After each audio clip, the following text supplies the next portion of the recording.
नमस्कार दोस्तों, मैं अपने YouTube चैनल कहानी नई पुरानी में आपका हार्दिक स्वागत करता हूं। और आज जो कहानी सुनाने जा रहा हूं उसका नाम है अनसुलझी मर्डर मिस्ट्री। एक ऐसी मर्डर मिस्ट्री जो आज भी पुलिस अकादमी के आपराधिक जांच करने वाले छात्रों के लिए कौतूहल का विषय बना पड़ा है। तो शुरू करते हैं अपनी कहानी। ये 1922 में मार्च का महीना था। जर्मनी के म्यूनिक से 70 किलोमीटर दूर बावेरियन इलाके में एक फार्म हाउस पर 63 वर्षीय किसान एंड्रियास ग्रूबर ने रात के वक्त अपने मकान के पीछे किसी के पैरों की आहट सुनी। उसने अपनी सोती हुई पत्नी काजिला, जिसकी उम्र 72 साल थी, उसको जगाकर ये बात बताई। वो ध्यान से सुनने लगी, लेकिन उसे कोई आवाज़ नहीं आई। इतने में दूसरे कमरे में जोसेफ, 2 साल का बच्चा, जो उनकी विधवा बेटी विक्टोरिया का बेटा था, उसके रोने की आवाज़ आई। तो काजला ने अपने पति को चुपचाप सोने के लिए कहा, क्योंकि उनकी बातों से बच्चे उठ गए थे। और वैसे भी विक्टोरिया की बेटी काजलिया, जो कि 7 वर्ष की थी, उसको सुबह जल्दी स्कूल जाना था। काजला की बात मानकर एंड्रियास चुपचाप सो गया। अगले दिन सुबह एंड्रियास ने अपने घर के बाहर एक अखबार पढ़ा देखा, जो उनका नहीं था और किसी और भाषा में था। उसने आसपास पड़ोसी से पूछा, लेकिन वे अखबार उनमें से किसी का भी नहीं था। एंड्रियास हैरान था। तभी उसकी नज़र अपने मकान के पीछे बर्फ़ में बने पैरों के निशान पर गई। मकान के पीछे कोई नहीं जाता था, क्योंकि वहाँ कटीली झाड़ियाँ थी। उसने घर में सबसे पूछा, लेकिन सब ने कहा कि वो मकान के पिछले भाग में नहीं गए थे। तभी उनकी नौकरानी बोली कि इस घर में जरूर किसी आत्मा का साया है। तभी रात को अजीब अजीब सी आवाज़ें आती हैं और डर के मारे वो काम छोड़कर चली गई। कुछ दिन बाद उनके घर की चाबियां खो गई। अब घर में नौकरानी भी नहीं थी, तो किस पर शक करते। इसलिए उन्होंने पुलिस में कोई रिपोर्ट नहीं लिखवाई। शुक्रवार 31 मार्च को एंड्रियास परिवार ने एक नई नौकरानी, जिसका नाम मारिया बामगार्टनर 44 साल की थी, उसको काम पर रखा। सोमवार को जब डाक डालने आया तो उसने देखा कि शनिवार को डाली गई डाक दरवाजे के सामने वैसी की वैसी पड़ी है। उसने पड़ोसियों से पूछा तो उन्होंने बताया कि उन्होंने भी कई दिन से एंड्रियास के परिवार में से किसी को भी बाहर निकलते नहीं देखा। और तो और विक्टोरिया की बेटी काजिलिया को भी स्कूल जाते नहीं देखा, ना ही जोसेफ को बाहर खेलते देखा। डाकिये और पड़ोसियों को कुछ शक हुआ तो उन्होंने पुलिस को इत्तला कर दी।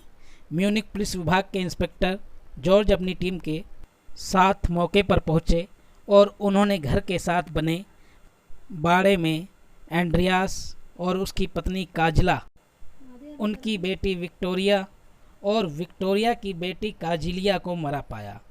पुलिस को लगा कि ये नौकरानी का काम है, लेकिन इंस्पेक्टर जॉर्ज अपनी टीम के साथ जैसे ही घर के अंदर घुसे तो लाश की बदबू आने लगी। उन्होंने देखा कि नई नौकरानी अपने कमरे में मरी पड़ी है। पुलिस को ये देखकर हैरानी हुई कि अपराधियों ने छोटे मासूम बच्चे जोसेफ, जो अपनी मां की खाट पर सोया हुआ था, उसको भी नहीं छोड़ा और उसे भी मौत के घाट उतार दिया। पुलिस ने लाशों की शिनाख्त के लिए भेज दिया। जांच में पता चला कि विक्टोरिया की बेटी काजिलिया हमले के काफ़ी समय बाद तक जिंदा थी। उसके बाल को पकड़कर उसे घसीटा गया था। इस वजह से उसके कई जगह से बाल उखड़ गए थे। इन सब को किसी धारदार हथियार से मारा गया था, लेकिन पुलिस को कोई भी नुकीला हथियार बरामद नहीं हुआ। एंड्रियास का पास का कोई संबंधी भी नहीं था और ना ही उसके घर किसी का आना जाना भी नहीं था। इसलिए पुलिस हत्या का कारण तलाश रही थी। जर्मनी का ये एक बड़ा भयानक हत्याकांड था, इसलिए पुलिस जल्द से जल्द अपराधियों तक पहुंचना चाहती थी। पुलिस ने 100 से ज़्यादा लोगों को हिरासत में लेकर पूछताछ की, लेकिन कोई सबूत हाथ नहीं लगा। हत्या का कारण सबसे पहले पुलिस को डकैती लगा। ऐसा लगता था कि अपराधी कई दिनों से फार्म हाउस के इर्द गिर्द चक्कर लगा रहा होगा और एंड्रियास और उसके परिवार की दिनचर्या पर नज़र रख रहा होगा, और मौका मिलते ही उसने वारदात को अंजाम दे दिया। लेकिन घर की तलाशी में पुलिस को काफ़ी पैसे मिले जिन्हें छेड़ा नहीं गया था। तब पुलिस को हत्या की वजह डकैती नहीं लगी। हत्या ऐसे की गई थी जैसे किसी की एंड्रियास और उसके परिवार से गहरी दुश्मनी हो।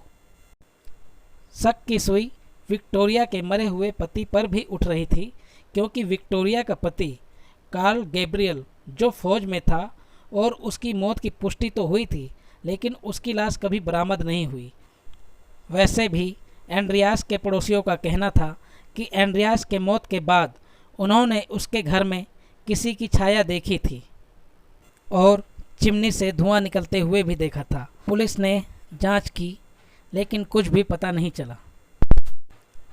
इस केस की खास बात यह है कि इसकी फाइल आज तक बंद नहीं हुई है और वक्त वक्त पर नए सिरे से इसकी जांच होती रहती है। आज भी कई आपराधिक जांच करने वाले छात्र इस केस की जांच करना पसंद करते हैं, क्योंकि इतने वक्त बाद सबूत ढूंढना मुश्किल होता है, लेकिन फिर भी छात्रों के लिए यह केस कौतूहल का विषय बना पड़ा है। एंड्रियास के फार्म हाउस को अब एक समाधि स्थल में बदल दिया गया है। तो दोस्तों, इसी के साथ ये कहानी ख़त्म होती है, और कहानी अच्छी लगे तो आप इसे लाइक और सब्सक्राइब कर सकते हैं। धन्यवाद।